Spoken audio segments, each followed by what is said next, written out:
ناهد، احنا دلوقتي في وسط ناس ماشي، وانت عماله تقولي لي العيال ومش العيال، وبعدين يا هانم انت الغلطه منك انت، وبعدين انت اللي بتعملي كده.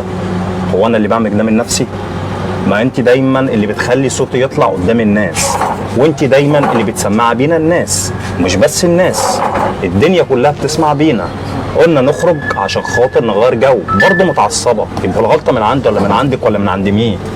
ولا نجيبوا ناس نسالها من الشارع ونقول لك مراتك غلطانه ولا حضرتك انت اللي غلطان؟ ولا تدخلي اصحابك، ولا اقول لك هاتوا امك ابوكي يدافع عنك؟ يعني دلوقتي كل حاجة أنا اللي بعملها، الوحش أنا اللي بعمله، الشر أنا اللي بعمله، النكد أنا اللي بخترعه، كل حاجة حضرتك ملاك البريء وأنا اللي شيطانة في البيت، صح؟ شوف ماما. يلا استني احكي لها بالمره، قولي لها بقى اللي